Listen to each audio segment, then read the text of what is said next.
नमस्कार। आज ना हम एक ऐसी पहेली को सुलझाने वाले हैं जो असल में हम सब के किचन में छिपी हुई है। आखिर ये हमारा खाना खराब हो क्यों जाता है? तो चलिए इस केस की एकदम तह तक चलते हैं। जरा सोचिए, कभी किसी भूले बिसरे टिफिन बॉक्स में मिली सबसे डरावनी चीज क्या हो सकती है? शायद कुछ ऐसा जिसने एक बहुत ही दिलचस्प कहानी की शुरुआत कर दी हो। और बिल्कुल ऐसा ही हुआ दिशा नाम की एक छोटी सी जासूस के साथ।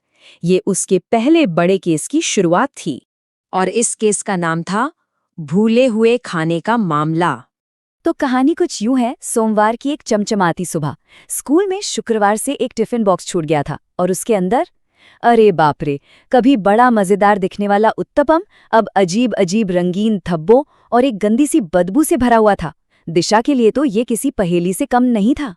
तो बस यहीं से हमारी जासूस दिशा की पड़ताल का पहला फेज शुरू होता है, इन नन्हे मुन्ने मुजरिमों का पर्दाफाश करना।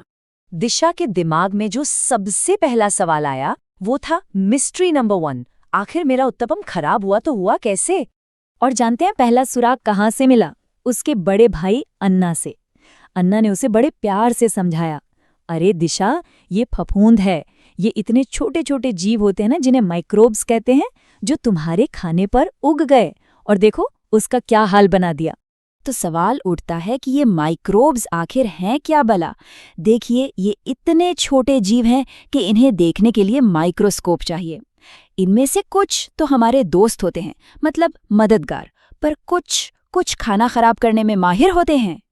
और यहाँ दिशा को अपनी पहली बड़ी कामयाबी मिली। उसे पता चला कि ये माइक्रोब्स तो हर जगह हैं। क्या मिट्टी, क्या पानी, हवा में, पेड़ पौधों पर, जानवरों पर, और तो और हमारे शरीर के अंदर भी।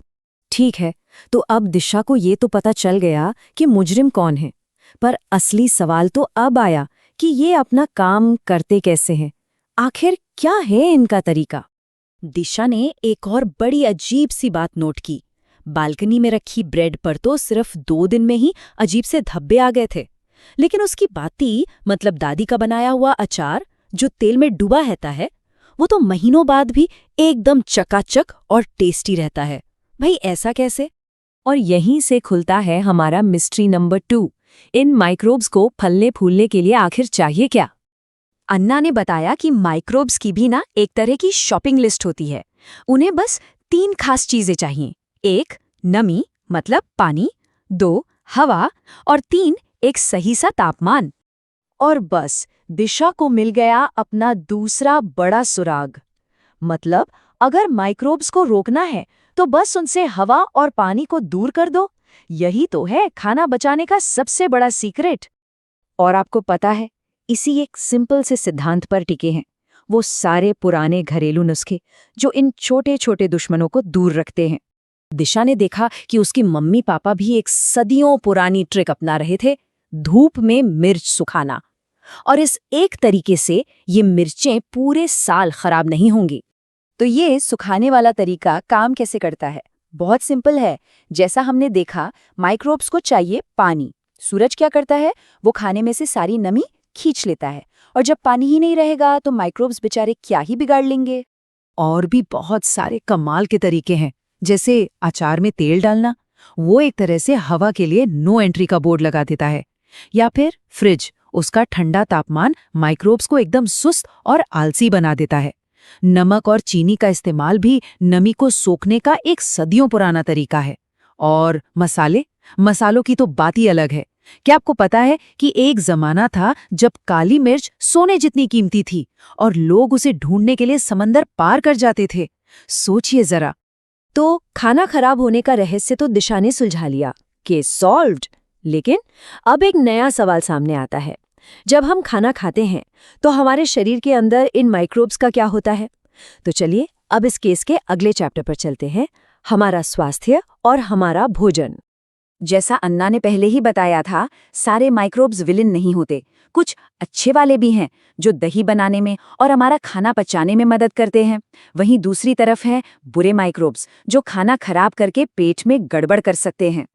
और हमारे शरीर का जो फर्स्ट लाइन ऑफ डिफेंस है ना, वो हमारा मुंह ही है। इसीलिए खाने को ठीक से चबाना बहुत बहुत जरूरी है। चबाने से खाना सिर्फ छोटे टुकड़ों में नहीं टूटता, बल्कि इससे मुंह में सलाइवा यानी लार भी बनती है, जो डाइजेशन शुरू करती है और बुरे कीटाणुओं से लड़ने में मदद करती है। और हाँ, भूलना नहीं, हमारे मुंह में भी माइक्रोब्स का घर होता है। इसीलिए ओरल हाइजीन यानी मुंह की साफ सफाई इतनी ज्यादा जरूरी है। खाने के बाद कुल्ला करना, रोज ब्रश करना और मीठी चीजें कम खाना, ये सब उन माइक्रोब्स को काबू में रखने में मदद करता है जो दांतों में कैविटी कर सकते हैं। अच्छा, ये खाने पीने से जुड़ा इतना सारा ज्ञान आता कहाँ से है? ज्यादातर हमारे बड़ों से, हमारी फैमिली से। देखिए तो जरा, कैसे पाती बच्चों को खाना बचाने का वही ज्ञान दे रही हैं जो उन्हें अपनी बड़ों से मिला होगा, और ये सिलसिला पीढ़ियों से चलता आ रहा है। दिशा ने तो अपना केस सॉल्व कर लिया, लेकिन ये कहानी हम सबके लिए एक सवाल छोड़ जाती है। सोचिए, खाने से जुड़ी ऐसी कौन सी पारंपरिक समझदारी, कौन सा नुस्खा है जो हमारे अपने परिवार में कहीं खो गया है और बस दोबारा खोजे जाने का इंतजार कर रहा है।